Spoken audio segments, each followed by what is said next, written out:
The word reparenting can sound like it implies something dramatic, redoing your entire childhood, or blaming your parents for everything that's difficult now. Neither is accurate, and both framings tend to get in the way of the actual practice. At its core, reparenting means providing yourself as an adult with the kind of consistent emotional support, structure, and care that helps a person feel secure, regardless of whether you received enough of that as a child. It's forward-looking, not a settling of scores. Many people who do this work have parents who, on the whole, did their best with the resources, knowledge, and pressures they had. Reparenting doesn't require deciding whether your childhood was bad enough to justify the work. It simply starts from where you are now, with whatever gaps exist between what you needed and what you received. It's also worth being clear about what reparenting isn't. It isn't about becoming overly indulgent with yourself in ways that avoid responsibility. A good parent doesn't just give a child whatever they want in the moment, they also provide structure, follow-through, and appropriate limits. Reparenting includes both the nurturing side, comfort, encouragement, permission to rest, and the structuring side, consistency, follow-through, healthy boundaries. It's also not a one-time event or a single conversation with a therapist, however valuable that might be. It's closer to an ongoing relationship, the kind that develops gradually through repeated small interactions over time, the same way any relationship of trust does. One of the most useful reframes in reparenting work is the idea of becoming your own safe adult, an internal presence that a younger part of you can turn to, rather than feeling alone with difficult emotions. What does a safe adult actually do? In practice, a few things stand out. First, a safe adult doesn't panic when emotions show up, even big or uncomfortable ones. They can hold space for fear, sadness, or anger without needing it to stop immediately or without taking it personally. Second, a safe adult tells the truth, gently. They don't dismiss real concerns. You're fine, stop worrying. But they also don't catastrophize alongside a frightened part of you. They can say, "This is hard and we can handle it," holding both the difficulty and the capability at once. Third, a safe adult is consistent. Not perfect, consistent. They show up in roughly the same way across different moods and different days, which is part of what makes them feel trustworthy over time. And fourth, a safe adult takes appropriate action. If a younger part of you is scared about an upcoming conversation, a safe adult doesn't just offer reassurance in the abstract. They might help prepare for it or set a boundary that makes it more manageable. Becoming this for yourself doesn't happen overnight, and it doesn't mean never feeling anxious or reactive again. It means that increasingly, alongside whatever younger part of you is having a hard moment, there's also a steadier part, one that's been building its capacity through practice, that can stay present rather than disappearing into the same old feelings. Boundaries often get framed primarily in terms of other people, saying no, protecting your time, not overextending yourself. All of that is true, but boundaries are also one of the most direct forms of reparenting, because a good parent doesn't just protect a child from outside threats, they also help a child learn what's okay and what isn't, both for themselves and in how others can treat them. For many people with inner child wounds, boundaries feel uncomfortable for a specific reason. Somewhere along the way, they learned that their needs, preferences, or limits were less important than someone else's comfort. Whether that was a parent's mood, a sibling's needs, or an unspoken family rule about not making a fuss. As adults, this can show up as chronic overcommitment, difficulty saying no even when it costs something significant, or a vague sense of resentment that's hard to trace to any single cause. Reparenting through boundaries means treating your own limits the way a good parent would treat a child's needs, as legitimate, not as obstacles to be overcome. This might look like noticing your own resistance to a request and treating that resistance as information, rather than something to push through automatically. It might mean practicing saying, "Let me think about it," instead of an automatic yes, giving yourself room to actually check in with what you want. And importantly, it means following through, because a boundary that's stated but not maintained teaches the same lesson as no boundary at all, that what you need doesn't really count. Each time you honor a limit, even a small one, you're sending a quiet but important message to your inner child. Your needs are real, and someone is paying attention to them now. It's easy to assume that reparenting has to involve big emotional moments, deep conversations, breakthroughs, cathartic realizations.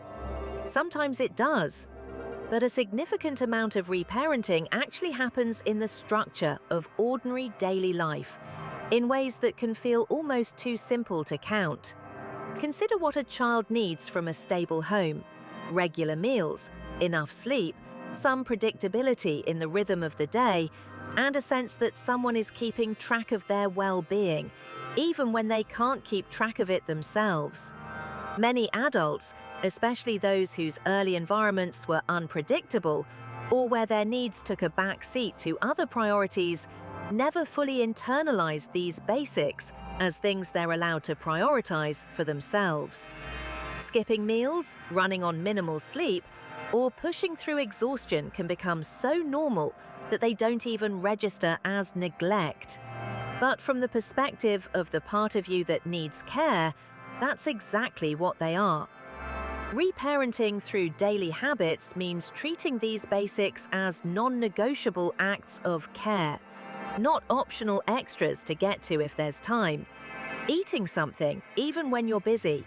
Having a wind-down routine that signals to your whole system that the day is ending and rest is coming. Building in small moments of enjoyment that don't need to be earned through productivity first. None of this needs to be elaborate. The value isn't in the size of the gesture, but in its consistency. Because consistency is what teaches a nervous system that care is reliable, not occasional. Over time, these small, repeated acts become some of the most powerful evidence your inner child has that things are different now. The idea of talking to your inner child can sound abstract or even a little uncomfortable. But in practice, it's simply a way of directing care toward the part of you that's actually having a difficult moment, rather than just thinking about your feelings from a distance. A practical approach starts with noticing. When do you feel a reaction that seems to come from somewhere younger than the present moment? A sudden wave of shame, a fear of being abandoned or in trouble, a need for reassurance that feels bigger than the situation calls for. In that moment, instead of only addressing the adult-level facts, "It's fine, this isn't a big deal," try directing a few words toward the part of you that's actually upset. "I know this feels scary. I'm here. We're okay."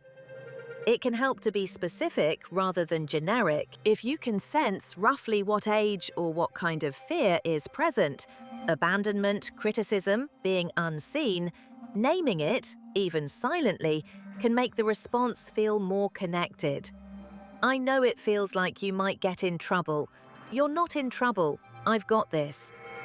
For some people, writing helps more than speaking. A quick note to your younger self, or journaling from the perspective of that part of you about what it's feeling and what it needs. There's no single right method.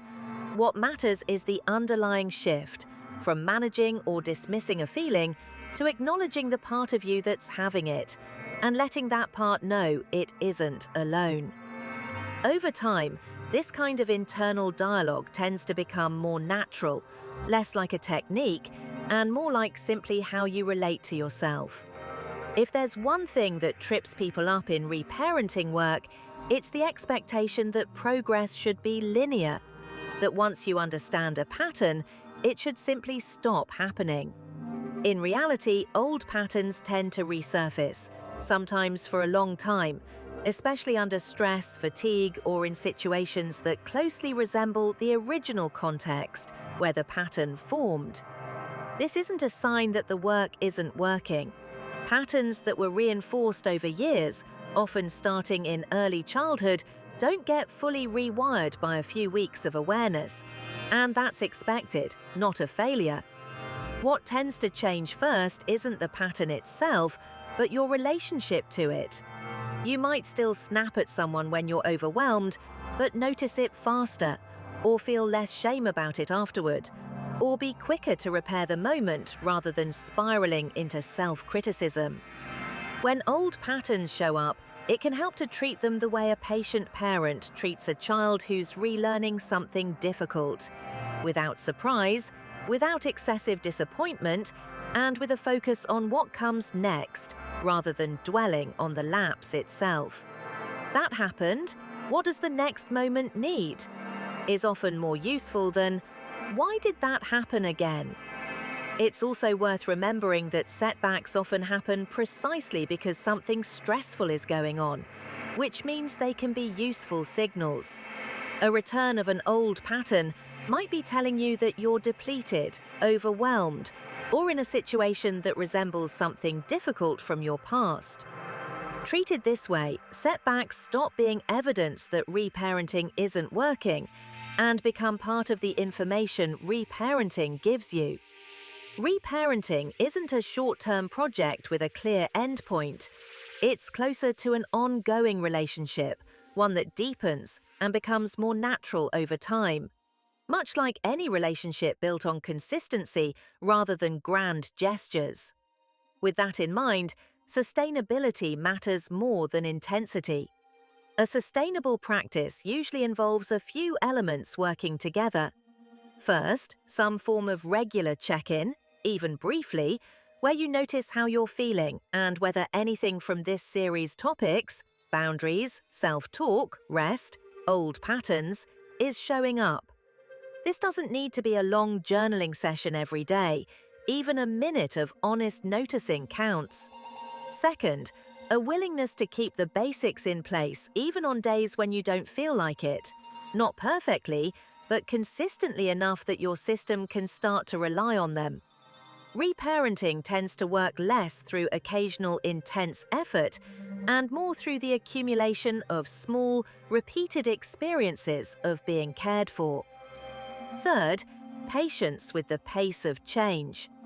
Many of the patterns this series has covered, perfectionism, people-pleasing, difficulty resting, harsh self-talk, developed over years and will likely soften over a meaningful stretch of time too, not all at once. That's not a discouraging fact. It's simply the nature of how internal change tends to work. And knowing it in advance can help prevent the kind of frustration that leads people to give up early. Finally, it helps to remember that this isn't work you're doing alone, even if no one else is involved in the day-to-day of it. You're building a relationship with yourself, one where, increasingly, there's a part of you that can be relied upon. That relationship, more than any single technique, is what reparenting is really about.